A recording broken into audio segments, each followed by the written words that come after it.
Mga kaibigan, welcome back. Ito pag-uusapan natin, Karl Anthony Towns at Manny Pacquiao nagkita ng muli. At ito yung coach ng Italia na si Poseco. Matutupad na ang kanyang ultimate dream dahil magkikita na po sila ni Sir Manny Pacquiao. At ito si Kyle Soto, aminado, pressured sa laban nila sa malakas na Italia. At ito, kaibigan, yung mga ex-PBA stars natin, ito daw mali ang diskarte na kay Jordan Clarkson lahat dito sa Gilas, Pilipinas. Simulan natin ditong mga kaibigan, si Karl Anthony Towns isang araw matapos ang laban nila dito sa Gilas, Pilipinas ay may binisita ng kababayan natin. Si Sir Manny Pacquiao lang naman doon po sa tahanan nito sa Makati.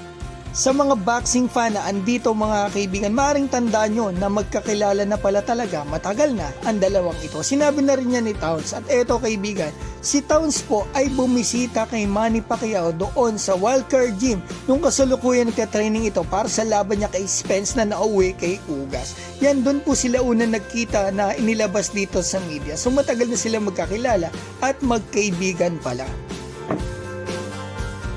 Ngayon mga kaibigan, may laban po tayo mamaya dito sa bansang Italy. So ito talaga parang do or die na laban ng Gilas Pilipinas dito at ramdam na rin mga kaibigan ni Kyle Soto ang pressure sa game na ito. Pressure, facing Italy tomorrow. May pressure ba ahead of the game? Oo naman, lagi naman may pressure.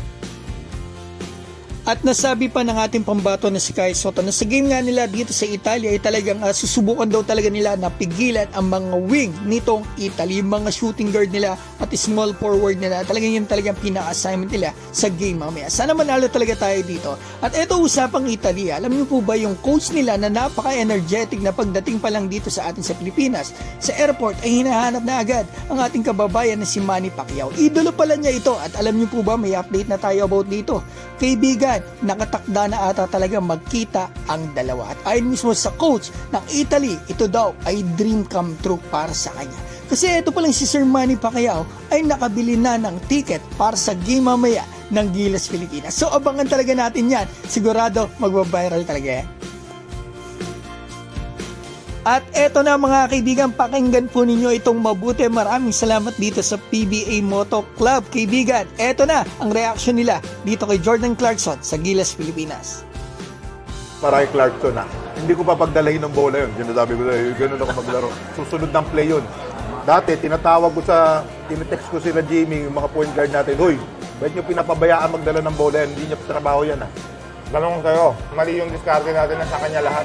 Kung wala tayong mapupuntahan, wala tayong makagawa. Pero kung meron ka isang player matigas ang ulo, napapasunurin yung lahat ng tao, diba? Susunod yan. For the good of the team, Sa akin, kailangan natin player movement. Hindi pwedeng isolation. Hindi ko na kailang panoorin kasi yan yung Pilipino Sabi ni JJ, first quarter pa lang napansin na namin. Hanggang natapos yung game. Kasi tayo naglalaro tayong basketball, alam natin yung field. Nag-isolation lagi si Jordan Clarkson. Given yun na NBA player.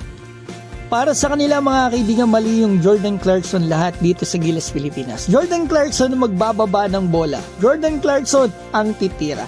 Jordan Clarkson ang dedepensa. Kaya talagang mapapago daw talaga itong si JC kahit NBA player pa daw ito. At isa pa, ito hindi raw makakakuha talaga ng rhythm yung mga players natin. Which is, yan nga po talaga ang nangyari. So ayan mga kaibigan, ang video natin ngayon. Maaari na po kayo magkomento dyan sa baba. At babatingin ko lamang po ito, si Justin Platino, Ian Cortel, Kulitz 11PB, Nestor, Lebron Jr., Ferdinand, Madamba, ito si Lina Bachika ng Hong Kong. Thank you so much for watching guys and God bless.